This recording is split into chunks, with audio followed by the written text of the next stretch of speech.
Welcome to news wise. मैं हूं आरिफा नूर। आज प्रोग्राम में सबसे पहले हम जिक्र करेंगे पीडीएम का लॉन्ग मार्च जो मुलतवी हुआ है उसके बाद की सूरत हाल और नवाज लीग के लिए पैदा होने वाली सियासी चैलेंजेस और उनका आगे की हिकमत अमली। एक तरफ तो मीडिया इत्तलात ये सामने आ रही हैं कि असेंबली से मुस्ताफ़ी ना होने के मौक़िफ़ के ऊपर पाकिस्तान पीपल्स पार्टी ना सिर्फ सख्ती से कायम है बल्कि साथ में उसमें उन्होंने ये भी फैसला कर लिया है कि वो सेनेट के अंदर अपना अपोजिशन लीडर लाएंगे। इसी हवाले से शहरी रहमान साहिबा का जो नाम है वो गर्दिश कर रहा है। नंबर्स की अगर पॉइंट ऑफ व्यू से देखा जाए तो सेनेट के अंदर अपोजिशन की सबसे बड़ी जमात पाकिस्तान पीपल्स पार्टी ही है, जबकि दूसरी तरफ नवाज लीग अपना अपोजिशन लीडर लाना चाह रही है, जिसके लिए मीडिया के अंदर आज़म नज़ीर तारड़ और सादिया अब्बासी साहिबा इन दोनों के नाम जो हैं गर्दिश कर रहे हैं। इसके साथ साथ जो एक और बहुत दिलचस्प बात है वो गुज़िश्ता शब मरियम नवाज साहिबा की तरफ से जो एक ट्वीट आया, इसमें उन्होंने लिखा कि 16 मार्च को पीडीएम के बाद लॉन्ग मार्च मुलतवी होने के हवाले से उनको कोई परेशानी नहीं, क्योंकि नवाज लीग जानती है कि ऐसा क्यों हो रहा है। मरियम नवाज साहिबा के मुताबिक परेशान होने की ज़रूरत वज़ीर आज़म इमरान खान साहब को है, क्योंकि अब उनका मुतबादिल तैयार हो चुका है या तैयार किया जा रहा है। तज्जियाकार जो हैं वो ये कह रहे हैं कि मरियम नवाज साहिबा का जो इशारा है वो पाकिस्तान पीपल्स पार्टी की तरफ है, जिन्होंने पाकिस्तान असेंबलियों से मुस्ताफ़ी होने से इनकार कर दिया है और इसकी वजह से अब कुछ लोगों का ये भी ख्याल है कि पीडीएम टूट चुकी है। इस सारी सूरत हाल को मौलाना फजलुर रहमान कि जो आज ताज़ा तरीन जो उनका बयान है उसने मज़ीद दिलचस्प बना दिया है, क्योंकि उन्होंने किसी का नाम लिए बगैर कहा कि अगर जेल जाने का हौसला नहीं है तो फिर वो सियासत में क्यों आए। अब उनका इशारा नवाज शरीफ साहब की तरफ है या जरदारी साहब की तरफ है ये वाज़े नहीं है। इसके साथ साथ मरियम नवाज साहिबा को नैब ने 26 मार्च के दिन जब मुलतवी शुदा लॉन्ग मार्च शुरू होना था उस दिन तलब कर लिया है। इस सारी सूरत हाल के ऊपर नवाज लीग अब क्या सही है, इस पर बात करने के लिए हमारे साथ मौजूद हैं अता तारड़ साहब, डिप्यूटी सेक्रेटरी जनरल है मुस्लिम लीग नवाज के। Welcome to the show sir. Thank you जी, आई एम सो ग्रेटफुल। मैं बहुत मशकूर हूँ आपने मदद किया। नहीं सर, ये बताइएगा सबसे पहले तो कि ये जो पीपीपी के ने फैसला कर लिया है या कहा जा रहा है कि उन्होंने फैसला कर लिया है कि वो अपोजिशन का लीडर लाएंगे, तो क्या इस हवाले से सर कोई अब पाकिस्तान पीपल्स पार्टी से पाकिस्तान मुस्लिम लीग नवाज की बात हो रही है इस मामले के ऊपर, इस मसले को हल करने के लिए, या अब हम समझें कि ऑफिशियली आप अपना leader of the opposition nominate करेंगे और पाकिस्तान पीपल्स पार्टी अपना? देखिए, जब पीडीएम का इजलास हुआ और एक स्पेसिफिक इजलास जो शाहिद खाकान अब्बासी साहब जो सेक्रेटरी जनरल भी हैं पीडीएम के, उनकी रिहाइशगाह पे जो इजलास मुनक्कद हुआ था तो उसमें ये बात वाज़े तौर पे तय पाई थी कि सेनेट के अंदर नंबर्स के मुताबिक और जो डिस्कशन हुई है, लीडर ऑफ अपोजिशन कायदे हिज़्ब इख्तिलाफ सेनेट का मुस्लिम लीग नून का नामजद करदा सेनेटर होगा। जब ये बात वहाँ तय पा गई तो उसके बाद हमारी पार्टी के अंदर अंदरूनी मुशावरत हुई। जब अंदरूनी मुशावरत हुई तो ऑब्वियसली कुछ हमें डिफ़िकल्टी ये भी आती है कि जो कौमी असम्बली में हमारे कायदे हिज़्ब इख्तिलाफ हैं और पार्टी के सदर हैं वो इस वक्त कोट लखपत जेल में कैद हैं, तो वो थोड़ा कम्युनिकेशन गैप भी आता है, मगर उसको ओवरकम करते हुए उनसे भी मुशावरत हुई। और जब पार्टी ने ये फैसला किया कि आज़म नज़ीर तारड़ साहब जो हैं वो कायदे हिज़्ब इख्तिलाफ होंगे सेनेट में, तो ये पार्टी का फैसला कन्वे हो गया पीडीएम की जो बाकी दीगर जमातें हैं उनको। तो अब इस वक्त किसी और जमात की तरफ से इस पर तहफ़्फ़ुज़ात जो मैंने सुना है वो ये रिपोर्ट हुआ है कि उनको ये थोड़े से तहफ़्फ़ुज़ात हैं कि जो मोहतरमा बेनज़ीर भुट्टो शहीद का केस है उसमें कुछ पुलिस अफसरान के वकील आज़म नज़ीर तारड़ साहब हैं। तो मैं ये भी वाज़ेह करता चलूँ आपकी शो के तवसत से कि वकील अपनी प्रोफेशनल कैपेसिटी में पेश होता है। वकील की जब वो अदालत में पेश होता है कोई अफिलिएशंस या कोई लॉयल्टीज किसी पॉलिटिकल पार्टी के साथ नहीं होती। अब क्योंकि वो हमारे साहब माफ करिएगा, ये आपकी बात यहाँ काट रही हूँ कि अता तारड़ साहब की कि जब ये फैसला हुआ था और पीडीएम को आपने कम्युनिकेट किया था, तो क्या ये गालबन उस वक्त कम्युनिकेट किया गया था जब चेयरमैन सेनेट आप लोग उम्मीद कर रहे थे कि यूसुफ रजा गिलानी साहब बन जाएंगे? जी, आपकी बात बिल्कुल दुरुस्त है और ये बिल्कुल उस वक्त कन्वे किया गया था। और देखिए, जमातों में बैलेंस होता है। मैं आपकी इस बात से मैं ये भी वाज़ेह करता चलूँ कि देखिए, कौमी असम्बली में मुस्लिम लीग नून के 83 मेंबर्स हैं, 83। पीपल्स पार्टी हैज़ 55 मेंबर्स, अब जब यूसुफ रज़ा गिलानी साहब का इस्लामाबाद से इलेक्शन लड़ने का इरादा था और वो कम्युनिकेट हुआ, हमारी सीटें ज़्यादा थीं, मगर हमने फबिया कहा, हमने उस कॉल पर लब्बैक कही और उसके बाद हमने अपना भरपूर किरदार अदा किया उनको इलेक्ट करवाने में। और उसके बाद चेयरमैन सेनेट के इलेक्शन में एक टेक्निकलिटी पे उनको नॉकआउट किया गया, जो कि बहुत अनफॉर्चुनेट है, जो कि मैं समझता हूं कि इस मुल्क की तारीख में एक शाह तरीन बाब है कि किस तरह प्रिजाइडिंग ऑफिसर ने 7 वोटों को एक मेयर टेक्निकलिटी पे इनवैलिड करार दिया। हैविंग सेड दैट, मैं समझता हूं कि ये मामला बहुत खुशरूबी से चल रहे थे और जब एक फैसला हो गया उस पर बैक ट्रैक करना किसी भी सियासी जमात को ना तो सूट करता है ना जेब देता है। लीडर ऑफ ऑपोजिशन, तो सर क्या पीपीपी ने जब बैक ट्रैक किया था तो उन्होंने आप लोगों से कम्युनिकेट किया था? और कोई ऑब्वियसली पीटीएम का जो इजलास गुज़िश्ता दिन हुआ है, कहा जा रहा है कि उससे पहले ही ये मामला जो है इस पे कुछ खटपट पीपीपी और पाकिस्तान मुस्लिम लीग नवाज के दरमियान हुई थी।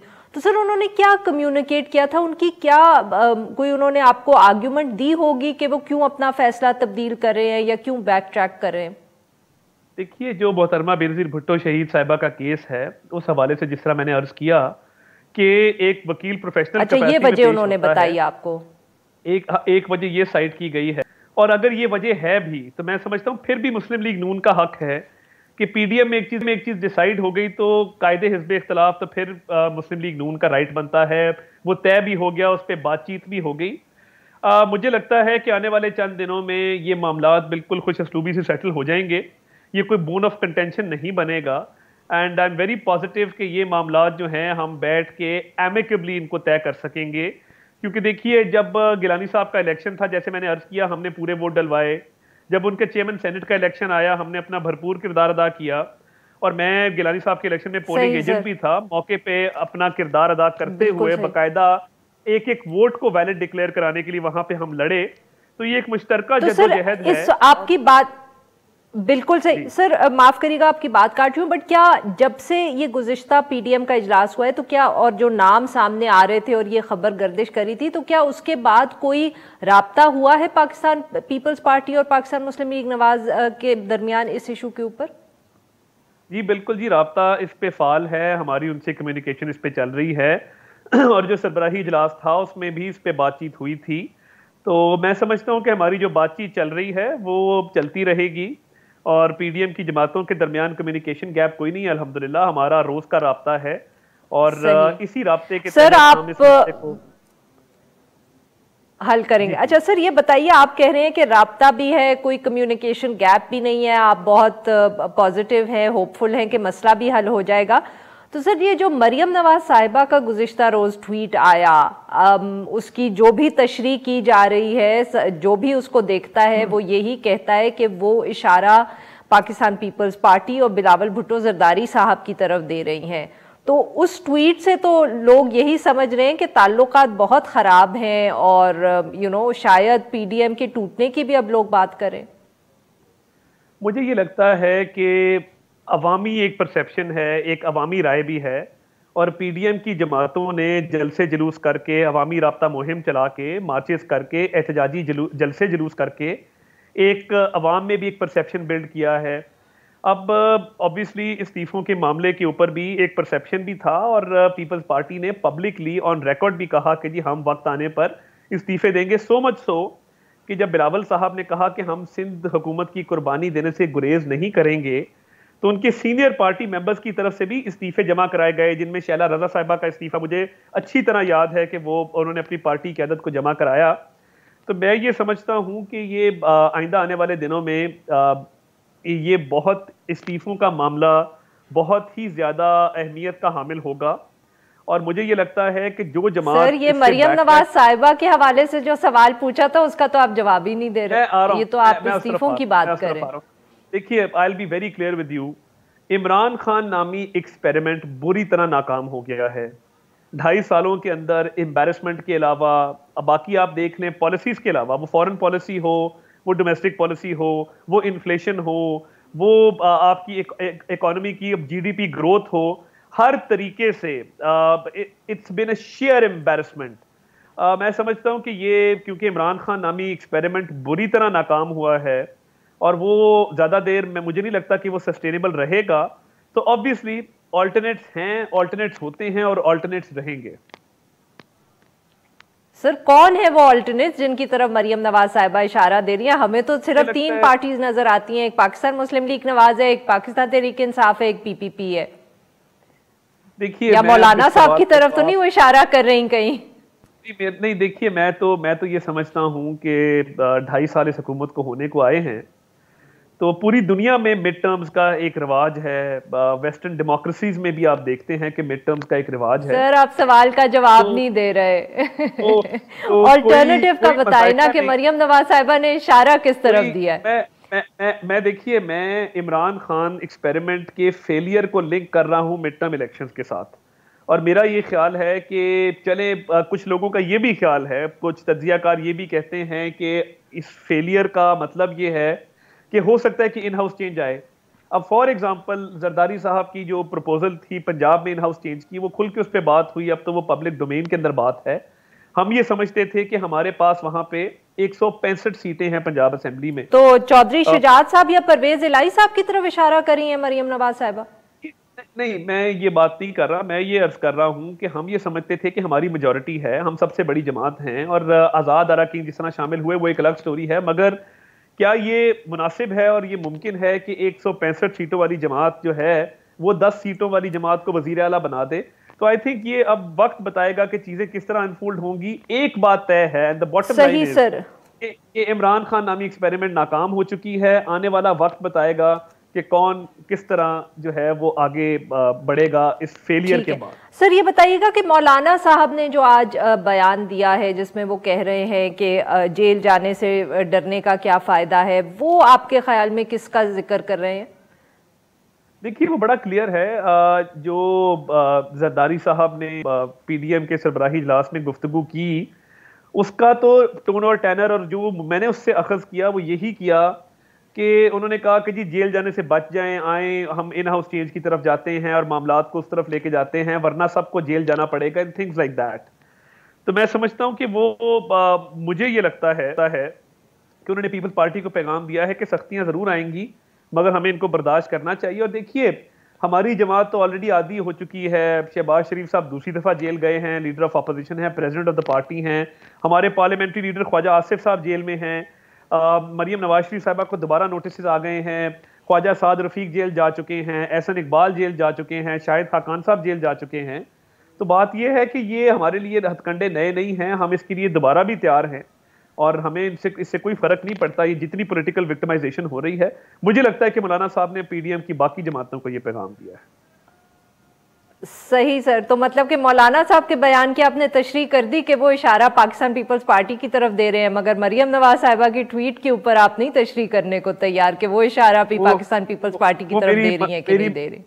जब मेरी मरियम नवाज शरीफ साहब से बात होगी तो मैं आपको बता दूंगा कि मेरी बात हो गई है, तब मैं तशरीह करने के मौलाना साहब से हो गई थी सर आपकी? मौलाना साहब का जरा मौलाना साहब से पूछ लिया था आपने? नहीं, वो तो जरदारी साहब ने जेल का खुद जिक्र किया, तो जेल से मैंने डायरेक्ट कनेक्शन वो जो है ड्रॉ किया, तो आई थिंक वो बिल्कुल क्लियर था। सर, अब मरियम नवाज साहिबा को बुलाया गया है नैब की पेशी के लिए, क्या हम एक्सपेक्ट कर सकते हैं कि जिस तरह का पिछली दफे पेश आया था जब उनको नैब बुलाया गया था, तो इस दफे भी कुछ वैसा ही वाकया पेश आ सकता है, एक सिक्योरिटी सिचुएशन पैदा हो सकती है, और डू वी एक्सपेक्ट कि ये जरा ज्यादा रूटीन वाली एक पेशी होगी? आई थिंक एक तो नैब हैज बिकम अ जोक, नैब एक मजाक बन के रह गया इस मुल्क के अंदर। देखिए, जिस तरीके से पॉलिटिकली विक्टिमाइज और सियासी इंतकाम का निशाना बनाया जाता है अपोजिशन की जमातों को, आटे का स्कैंडल हो, चीनी का स्कैंडल हो, अद्वियात का स्कैंडल हो, फॉरेन फंडिंग हो, बीआरटी हो, किसी के कान पर जूं नहीं रेंगती। और मैं ये समझता हूं कि पिछली दफा भी जो हालात खराब हुए और पुलिस ने जिस तरीके से वहां पे शेलिंग की, पथराव किया, लॉ एंड ऑर्डर वहां पे बड़े आराम से मेंटेन हो सकता था। हमारे जलसे जुलूस, हमने माजी में जितने इज्तिमात किए हैं, एक पत्ता नहीं टूटा। तो नैब को इतनी क्या इनसिक्योरिटी थी? और जब वो गेट तक पहुंच गई, किसी की बुलेट प्रूफ गाड़ी का शीशा क्रैक करना वो फायर के बगैर क्रैक नहीं हो सकता, उनको वापस क्यों किया गया? मेरा इस पे बड़ा क्लियर टेक है। देखिए, अमन अमान इंशाल्लाह बहाल रहेगा, वो कोई इशू नहीं है, मगर ये कहाँ का इंसाफ है कि मरियम नवाज शरीफ साहिबा चौधरी शुगर मिल के केस में तकरीबन 47 दिन नैब की तहवील में फिजिकल रिमांड पर रही, पूछगछ के लिए, इन्वेस्टिगेशन के लिए, तफ्तीश के लिए।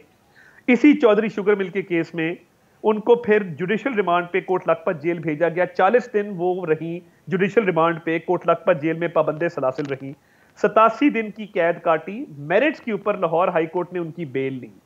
मेरा सवाल यह है कि इस सारा अरसा गुजर जाने के बाद यकदम इनको याद क्यों आया कि उन्होंने क्वेश्चनिंग करनी है तफ्तीश मुकम्मल होने के बाद। और लाहौर हाई कोर्ट में जो पिछली पेशी थी, मैं कोर्ट में मौजूद था, ऑनरेबल जज साहब ने भी बड़े गुस्से से इस्तफसार किया कि ये बताएं कि आपको 6 महीने बाद ख्याल आया दोबारा बुलाने का। नैब का जवाब सुनिएगा। नैब कहती है कि जी वो बाई इलेक्शन थे, वो जी सेनेट का इलेक्शन चल रहा था, वो जी पीडीएम के जलसे चल रहे थे। यानी नैब को हमारे से इतनी हमदर्दी है कि वो हमारा स्केड्यूल देख के हमें बुलाते हैं। I smell a rat. और ये मैं समझता हूं कि ये बिल्कुल एक सोची समझी साजिश है। मनसूबा बंदी के तहत जबान बंदी की ये कोशिश की जाएगी। और आज जो नया नोटिस आया है, उनको पता है कि उस नोटिस में गिरफ्तारी के लिए उनको शायद बेल मनसूखी में भी नहीं जाना पड़ेगा, क्योंकि वो मुख्तलिफ केस से ताल्लुक रखता है। तो ये पॉलिटिकली मोटिवेटेड चीज है। नैब की साख खत्म हो चुकी है, नैब की कोई वक़्त नहीं है। अगर इन्होंने इस्तीफा ये बिल्कुल सही सर, बहुत बहुत शुक्रिया सर, आपने हमसे गुफ्तगू की। नाज़रीन, यहाँ पे लेंगे एक छोटा सा ब्रेक को। जब हम ब्रेक से वापस आएंगे तो हम बात करेंगे कोरोना वायरस के हवाले से और जो वैक्सीनेशन ड्राइव चल रहा है। स्टे विद अस।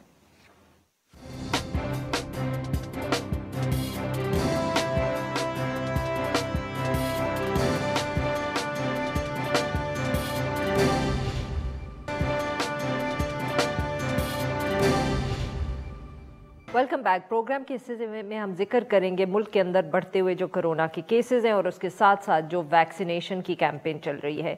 एक तरफ इस्लामाबाद के अंदर कोरोना के केसेस की जो मुस्बत आने की शरह है वो 8% से भी बढ़ गई है। गुज़िश्ता 24 घंटों के दौरान 500 से ज़ायद केसेस जो है वो रिपोर्ट हुए हैं, जो किसी एक दिन के लिए एक रिकॉर्ड है। दूसरी तरफ इन्हीं बढ़ते हुए केसेस की वजह से जो ज़िले इंतज़ामिया है उसने इस्लामाबाद को 3 हिस्सों में डिवाइड कर दिया है, रेड, ग्रीन और ऑरेंज। रेड जोन के अंदर सबसे ज़्यादा कोरोना मुतासरा इलाके हैं, ऑरेंज जोन के अंदर जो निस्बतन कम केसेस वाले इलाके हैं, और ग्रीन जोन में वो शहर का हिस्सा है जिसमें सबसे कम केसेस हैं। इसके साथ साथ अगर हम बलूचिस्तान की तरफ नज़र दौड़ाएं तो इस वक्त वहाँ कोरोना वैक्सीन की दस्तयाबी के हवाले से बात हो रही है, सवाल उठाए जा रहे हैं। सूबाई तर्जुमान के मुताबिक अब तक सूबे के अंदर सिर्फ 16,000 हेल्थ वर्कर्स जो हैं उन्होंने वैक्सीन लगवाई है, जबकि सूबे को 9 लाख वैक्सीन की जो डोजेज़ हैं वो अगले हफ्ते तक मिलने की तवक्को है। मगर तर्जुमान का ये खदशा है कि सूबे के अंदर वैक्सीन लगाने का जो अमल है वो खासा सुस्त रहा है अब तक। इसी हवाले से गुफ्तगू करने के लिए आज हमारे साथ मौजूद लियाकत शहवानी साहब, तर्जुमान हैं बलूचिस्तान हुकूमत के, और हमारे साथ मौजूद हैं डॉक्टर ज़ईम ज़िया साहब, THO हैं Islamabad. Welcome to the show gentleman. Liaquat साहब, सर आपसे गुफ्तगू का आगाज़ करेंगे। सर ये बताइएगा कि क्या अभी तक वजह है कि इतनी कम वैक्सीनेशन जो है वो इस्तेमाल हुई है बलूचिस्तान के अंदर? क्या लोग अभी तक तैयार नहीं हैं, या कुछ क्योंकि सूबा इतना बड़ा है कि आप लोगों को रीच आउट करने में मसला हो रहा है? देखिए, मेन मसला ये है कि हमें जो वैक्सीन के जो डोजेज़ मिले हैं वो कम मिले हैं। फर्स्ट फेज़ में हमारे हेल्थ वर्कर्स जो है, पूरा जो डॉक्टर्स हैं, पैरामेडिक्स, टोटल जो स्टाफ है 22,000 उनकी रजिस्टर आदाद है। तो हम चाह रहे थे कि पहले 22,000 ये जितने हेल्थ केयर वर्कर हैं इनकी जो है वैक्सीनेशन हो, लेकिन हमें डोजेस कम मिले तो अब तक सिर्फ 16,000 हेल्थ केयर वर्कर्स को हम वैक्सीनेट कर चुके हैं और 6,000 मज़ीद भी हमने उनको वैक्सीनेट करने हैं। इसके अलावा जो है हमने NCOC को परसों ये गुजारिश की थी रिटर्न फॉर्म में कि साइनोफार्म के जो अब उनके पास आए थे वैक्सीन, उसमें हमने डिमांड किया था कि 1 लाख हमें फराम किए जाएं ताकि जो हेल्थ केयर वर्कर्स हमारे जो रिमेनिंग है उनको भी वैक्सीनेट किया जा सके। फिर 60+ एज ग्रुप जो है हमारा तकरीबन 7 लाख लोग हैं, हमारे बुज़ुर्ग हैं, उनको भी हम वैक्सीनेट कर सकें और ये सिलसिला तेज़ी से आगे बढ़े। लेकिन हमें मिले सिर्फ 15,000 डोजेज़। तो मेन मसला तो इस वक्त ये है। इसके अलावा ये बात दुरुस्त है, पूरे मुल्क के लिए दुरुस्त है कि लोग जो है वो ज़्यादा अपनी रजिस्ट्रेशन नहीं करा रहे, कुछ रिलक्टेंट है, और कुछ जो है जैसे पोलियो के हवाले से प्रोपेगेंडा है, उस तरह की प्रोपेगेंडा भी मौजूद है, उसकी नज़र हो रहे हैं। तो मुख्तलिफ वजूहात हैं ये भी एक वजह है। तो शबानी साहब, जब आपने एनसीओसी को खत लिखा तो क्या उन्होंने जवाब कोई दिया, कोई उन्होंने कहा कि वो आपको और डोजेस भिजवाएंगे, क्योंकि गुज़िश्ता रोज भी तो पहुंची है साइनोफार्म की एक और कंसाइनमेंट पाकिस्तान? इसी कंसाइनमेंट में हमें 15,000 डोजेज मिले हैं और उन्होंने ये कमिटमेंट की है कि नेक्स्ट जो उनकी शिपमेंट आएगी उसमें वो बलूचिस्तान को ज़्यादा प्रायोरिटी देंगे। और गावी ने कमिटमेंट किया था, अब एनसीओसी के मुताबिक जो है नेक्स्ट कुछ हफ्तों में आ रही है। गावी ने भी कमिटमेंट किया था एस्ट्राजेनेका का 1,70,00,000 डोजेस फेडरल गवर्नमेंट के साथ, उसमें 9 लाख हमारे साथ कमिटमेंट थी फेडरल गवर्नमेंट की, लेकिन वो अभी पहुंचे नहीं। तो उसने भी पहुंचना है, लेकिन कुछ भी हो, हमारी चूंकि स्कैटर्ड पॉपुलेशन है, दूर दराज एरियाज़ हैं, हमने अभी जो हमारे बुजुर्ग हैं उनको वैक्सीनेट करना है, हमने कम्युनिटी में जाना है, कम्युनिटी को वैक्सीनेट करना है। तो हमारा जो है इस वक्त मैं ये समझता हूँ कि बर्डन बलूचिस्तान का ज़्यादा है, हमने बहुत दूर फैलना है। इन टर्म्स ऑफ जियोग्राफी आधा पाकिस्तान है बलूचिस्तान। हालांकि हमारे 199 एवीसी सेंटर्स जो है अडल्ट वैक्सीनेशन सेंटर हमने फ़ाल किए हैं। जी सर, अभी इस पे बात करते हैं, ये डॉक्टर ज़हीम ज़िया को ज़रा गुफ्तगू में शामिल कर लें। जी डॉक्टर साहब, ये बताइएगा कि इस्लामाबाद के अंदर सूरत हाल जो एकदम बिगड़ी है, कुछ हमें समझाएं कि क्या वजह बनी, बहुत ज़्यादा एकदम पॉजिटिविटी रेशियो हाई हो गया?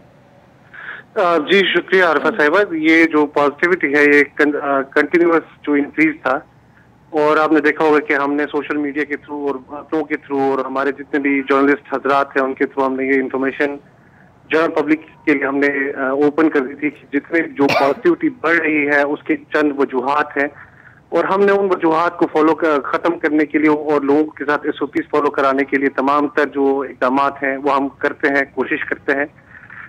2 चीज़ें हैं इसके अंदर। एक तो चीज़ है कि जो हमारी रिस्पॉन्सिबिलिटी है in terms of making sure कि जो सर्वेलेंस है, कॉन्टेक्ट ट्रेसिंग है, या फिर पेशेंट्स के ऊपर मॉनिटरिंग है, काउंसलिंग है, उसके अलावा जो वैक्सीनेशन का अमल है उसको हम इंश्योर करें। तो और दूसरी बात जो है, ये इस्लामाबाद को 3 हिस्सों में डिवाइड कर दिया है, इससे क्या आप कोई सोच रहे हैं कि शायद अगर जो ज़्यादा खतरनाक एरिया है, क्या उसको आप लॉकडाउन करेंगे सारा? जी बिल्कुल। जैसे आपको पता है कि 5 एरियाज जो है हमने रिकमेंड किया था डिस्ट्रिक्ट एडमिनिस्ट्रेशन को, और वो लॉकडाउन किए जा चुके हैं।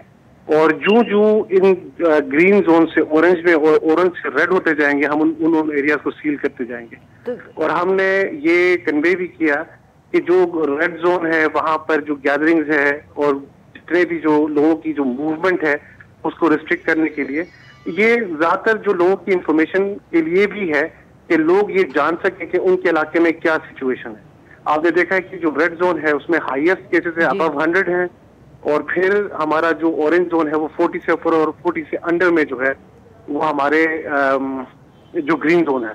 उसके अलावा जो ग्रे जोन है उसमें बिल्कुल ही एक आधा केस हो सकता है, तो लिहाजा वहां पर जो अगर वो किसी को उसमें नजर नहीं आना एरिया, तो वहां पे बहुत कम केसेस होंगे। बिल्कुल सही। ये as a greater interest of people हमने लोगों को ये सर्कुलेट किया, और आप लोगों का शुक्रिया कि आप लोग उसको हाईलाइट भी किया, और हम उसके जरिए लोगों को लियाकत साहब, अब ये बताइएगा कि वैक्सीनेशन कैंपेन को तेज करने के लिए बलूचिस्तान में आप क्या करेंगे sir? Mass vaccination centres Balochistan जैसे एक इलाके में कैसे कायम किए जाएंगे? बड़ी खूबसूरती से हमने ये कायम किए हैं। कोयटा में हमारे 3 मास्क सर, कोयटा के बाहर की बात करें ना, कोयटा में तो आप मैनेज कर लेंगे। जी कोयटा में वो मैंने वीडियोस उसके जो है ना क्लिप्स शेयर किए ट्विटर पे, आप देखें वो वेल स्टैब्लिश हमने किए।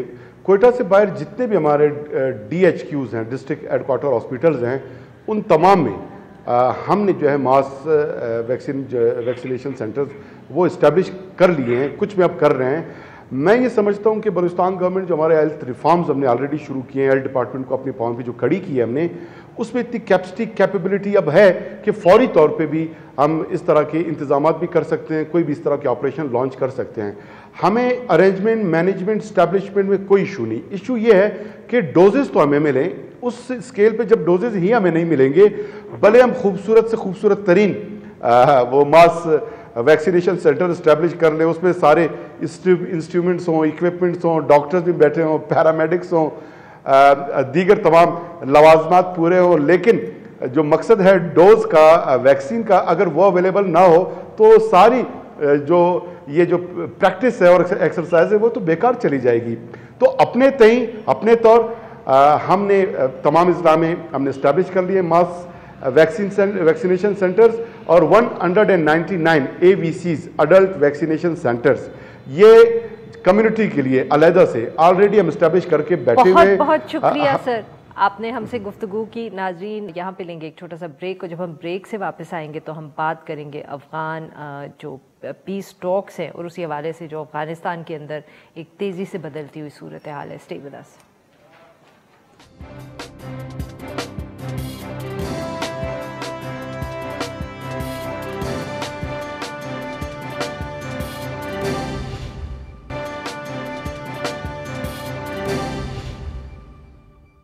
Welcome back. प्रोग्राम के आखिर में हम जिक्र करेंगे अफगान तालिबान और अफगानिस्तान से अमरीकी फ़ौजियों की इनखला की जो डेडलाइन है। अमरीकी सदर जो बाइडन ने एक हालिया इंटरव्यू के अंदर ये कहा कि फरवरी 2020 के अंदर दोहा मुआहिदा जो था उसके तहत अफगानिस्तान से फ़ौजियों को 1 मई तक निकलना था, अमरीकी फ़ौजियों को, मगर शायद ये डेडलाइन इतनी आसानी से ना मीट हो सके। अमरीकी सदर का मजीद ये कहना है कि इस हवाले से मजीद काम हो रहा है और सूरत हाल चंद दिनों के अंदर ही वाज़ेह हो जाएगी। दूसरी तरफ मीडिया रिपोर्ट्स के मुताबिक अफगान तालिबान ने अमरीका को मुआहदे के मुताबिक 1 मई तक अपनी फ़ौजें जो हैं अफ़गानिस्तान से निकालने का अल्टीमेटम दे दिया है। इसके साथ साथ एक बहुत अहम इसी हवाले से अफगान पीस टॉक्स के हवाले से कॉन्फ्रेंस भी जारी है। इस सारे मामले के ऊपर गुफ्तगू करने के लिए आज हमारे साथ मौजूद ताहिर खान साहब, सीनियर सहाफ़ी हैं और बहुत गहरी नज़र रखते हैं अफगान अमूर पे। Welcome to the show Tahir साहब। जी ताहिर साहब, सुना है कि जो कॉन्फ्रेंस हो रही थी उसका एलामिया भी सामने आ गया है, तो सर इधर से ही बात शुरू करते हैं। बिल्कुल, अभी थोड़ी देर पहले एक जो कॉन्फ्रेंस थी मॉस्को में, रूस में, उसमें वैसे तो वो जो ट्राइका है और फिर प्लस पाकिस्तान शामिल हुआ है, रूस, चीन, अमेरिका और पाकिस्तान। लेकिन इसी कॉन्फ्रेंस में तालिबान को, अफगान हुकूमत को और कुछ हिज़्ब इस्लामी को, जो कि हुकूमत के उस डेलीगेशन का हिस्सा नहीं था, और कतर और तुर्की के नुमाइंदे। तो अभी जो एलामिया जारी 10 नुकाती मुश्तरका ऐलान, ये 4 ममालिक का है, पाकिस्तान, रूस, चीन, अमेरिका का। इसमें 10 नुकात में अहम चीज़ तो एक ये है कि इन ममालिक ने कहा है तालिबान की मौजूदगी में कि इस्लामी इमारात को तस्लीम नहीं करते, क्योंकि अभी भी ऐसी कभी कभी तालिबान के वेबसाइट से उनके तज्जियों में इस्लामी इमारात का जिक्र होता है। तो एक तो ये है। दूसरा, उसमें तालिबान से कहा गया है कि वो जो बहार में, जिसको वो स्प्रिंग ऑफेंसिव कहते हैं, जब मौसम तब्दील होती है अफगानिस्तान में और नए साल की जंग का आगाज़ होता है, तो तालिबान से कहा है कि वो स्प्रिंग ऑफेंसिव यानी मौसम बहार की जो उनके ऑपरेशन है उसका ऐलान ना करे। फिर तशद्दुद की कमी की उमूमी भी बात हुई है, और इस तरह के जो पॉलिटिकल सलूशन है उसकी तरफ उसका भी वो कि दोनों फरीक वो पॉलिटिकल सलूशन और जो पेशरफ नहीं हो रही करात में उसमें पेशरफ्त हो। तो ये चंद अहम बातें हैं। और ये जो मॉस्को में कॉन्फ्रेंस हुई थी, बुनियादी तौर पे आज जब रूसी वजीर खारिजा वहाँ पर इफ्तिताई इजलास से खिताब भी कर रहे थे, तो उन्होंने कहा कि जो वहाँ पेशरफ्त नहीं हो रही, और ये दुरुस्त है कि 6 महीने हो गए हैं, 12 सितंबर को शुरू हुए थे मुज़ाकरात, 6 महीने में अब तक तालिबान और अफगान हुकूमत एजेंडे पे भी राजी नहीं हुए, तो फिर होगा क्या? तो इस वजह से मतलब ये बताएं कि ये जो आज का एलामिया आया है इसकी अहमियत अमेरिका के लिए क्या होगी, और जो अमेरिका के साथ इस वक्त ताल्लुकात या मामला चल रहा है अफगान तालिबान का, उस पर कितना असर पड़ेगा? उसके लिए तो अमेरिका के लिए तो इसलिए एक अच्छा है, शुगून है ये वाला ऐलान कि इस्लामी इमारात वाली बात वाज़ेह हो गई है कि वो कोई भी नहीं मानता। दूसरी बात, तशद्दुद में कमी अमेरिका का मुतालबा है, पाकिस्तान का भी है, उसको चारों ममालिक ने उसको सपोर्ट किया है, उसका डिमांड किया है। जो एक मौसम बहार के अमलियात या स्प्रिंग ऑफेंसिव जो कि अक्सर अप्रैल में ऐलान होता है, उसकी मुखालिफत की गई है। तो जंग बंदी की तरफ जाने की भी इसमें इशारे उसमें दिए गए हैं। फिर जल्दी हल अमेरिका भी चाहता है, क्योंकि अमरीकियों के पास वक्त नहीं है। 1 मई उसकी तारीख है। अभी गो के अमरीकी के बयानात कुछ ज़्यादा वो क्लियर नहीं आ रहे, लेकिन अमेरिका के लिए ये ऐलान इसलिए अहम है कि अमेरिका जो चाहता है, जो उनके मुतालिबात है, उन्हीं मुतालिबात को एक लिहाज से उनकी सपोर्ट की गई है और उनको उससे एग्री है जो अफगान अमेरिका तालिबान चाहता पे है। सर कितना दबाव पड़ेगा इस सारे मामले का? हाँ। एक तरफ अमेरिका भी कह रहा है कि वो अपनी फोर्सेस जल्दी नहीं निकालेगा, दूसरी तरफ ये भी एलामिया आ गया है। अफगान तालिबान पे कितना दबाव बढ़ा है आपके ख्याल में? तालिबान पे दबाव इसलिए बढ़ेगा कि इसी एलामिया के अलावा जो आज वहाँ तकारीर हुई है, उस तकारीर में मसलन डॉक्टर अब्दुल्ला ने तालिबान को आज वाज़ेह कर दिया है कि तालिबान अपना जो एक बज़ोर या किसी पे अपनी राय जो टोंसने की बात है, तोपने की बात, वो तस्वुर तालिबान तब्दील कर दे। ये डॉक्टर अब्दुल्ला का, तालिबान ने आज चौंके कहा है कि उस वक्त वो जंग बंदी का ऐलान करेंगे जब तक इस्लामी निज़ाम नाफिज ना हो। अब ये मुबहम सी बात है कि इस्लामी निज़ाम कब कैसे होगी, क्या अभी तक तालिबान ने कोई प्लान भी पेश नहीं किया कि तालिबान किस तरह का इस्लामी निज़ाम। तो एक तालिबान पे दबाव ज़रूर बढ़ेगा, लेकिन आया तालिबान उस दबाव को तस्लीम भी करते हैं? क्योंकि आज उनके जो बयान था मुल्ला बिरादर का और फिर शेख हकीम का, उसमें तो मुझे कोई तब्दीली नजर नहीं आई कि तालिबान की सोच में, उनकी मौक़िफ़ में कोई तब्दीली है। बहुत बहुत शुक्रिया ताहिर साहब, आपने हमसे गुफ्तगू की। नाज़रीन, आज के लिए बस इतना ही। Will be back tomorrow at the same time.